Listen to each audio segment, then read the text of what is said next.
Bonjour à tous, c'est Alexis Duro. Aujourd'hui on se retrouve dans cette toute nouvelle vidéo un petit peu spéciale puisque j'ai envie de parler d'un bouquin qui s'appelle La franc-maçonnerie dévoilée et expliquée par Léo Taxil. La question du jour, c'est quoi la franc-maçonnerie? Moi quand j'étais gamin, je pensais que les francs-maçons c'était ceux qui construisaient les bâtiments.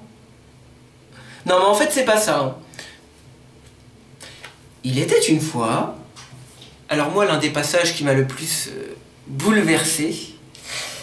Alors le grade d'élu. Ce grade très important en résigne 3 qui sont le maître élu des 9, l'illustre élu des 15 sublimes chevaliers élus, la réception qui est une longue et affreuse comédie sert à faire juger l'initié par les chefs. Il s'agit de savoir si, à un moment donné, cet homme pourrait être utilisé pour exécuter une vengeance maçonnique. Nous avons eu l'école d'espionnage, voici maintenant l'école d'assassinat. Et ben en voilà une de nouvelles mesures. Hollande, il va nous proposer le CAP meurtre pour redresser le chiffre du chômage. Vous imaginez le prof quand il rentre dans la classe? Bon les enfants, voilà ce qu'on va faire aujourd'hui. J'ai ramené un mouton par tête. Sortez vos couteaux suisses, vos gants. Vous avez 1 heure pour commettre le crime parfait. Donc je continue la suite de l'histoire, ouvrage magnifique.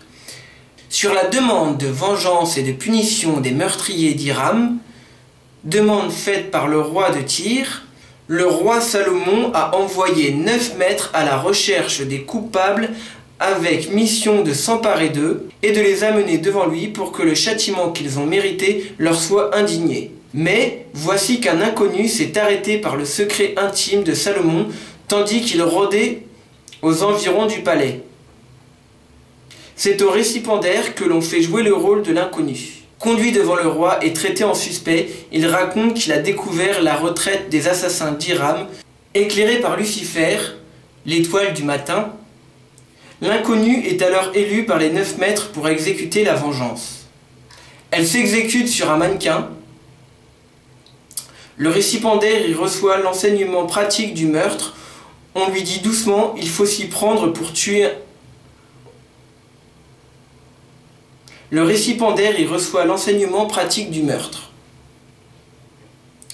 On lui dit comment il faut s'y prendre pour tuer un homme. Et il obéit. On le mène à la caverne, il frappe le mannequin à coups de poignard, aux endroits qu'on lui indique, et il lui coupe la tête. On a soin, dit le rituel, d'avoir du sang ou quelques drogues rouges dont le frère intime teint le poignard et les mains. Avant de sortir de la caverne, puis il conduit à la chambre du conseil où l'intime entre le premier. Le récipiendaire le suit, tenant par les cheveux la tête du mannequin. Il est ainsi présenté à tous les frères qui sont debout et le saluent, en portant leur poignard levé à la hauteur de l'épaule gauche lorsqu'il passe devant eux. Voilà, et toutes ces ordures, hein, c'est des gens qui nous gouvernent. Voilà, donc là, on passe au serment. Donc je lis.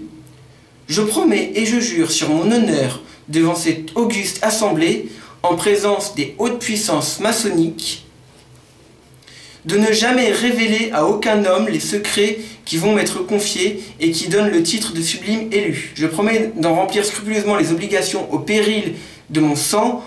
En quelque rencontre qui puisse être, je jure pour venger la vérité trahie et la vertu persécutée, d'immoler les faux frères qui pourraient révéler à quelqu'un d'autre nos secrets aux profanes.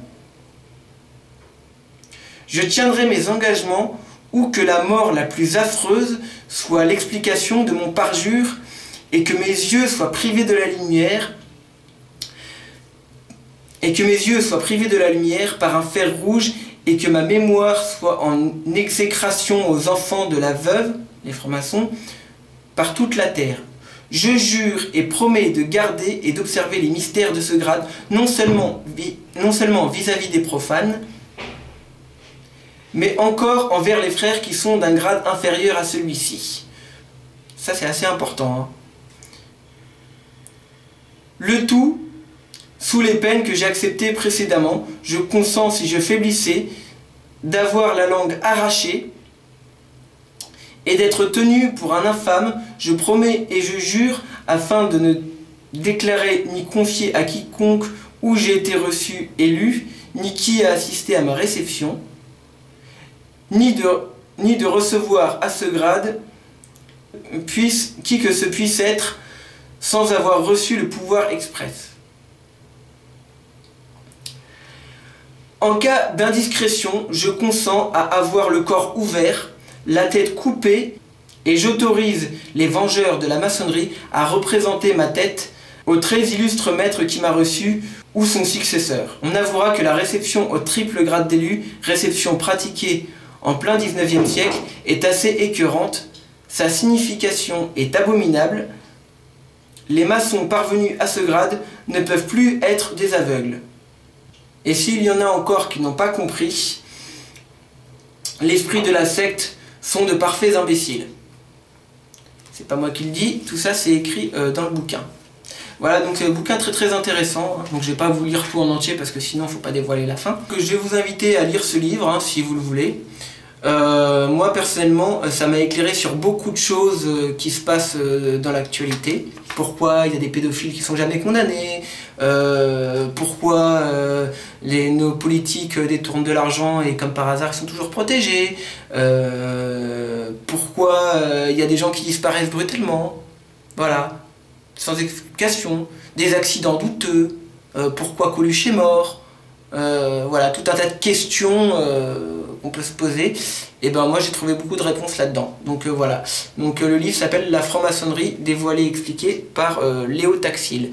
Donc qui est un ancien franc-maçon repenti et donc qui raconte ce qu'est la franc-maçonnerie. Voilà, bon bah écoutez, on se retrouve plus tard pour une prochaine vidéo et à bientôt, salut!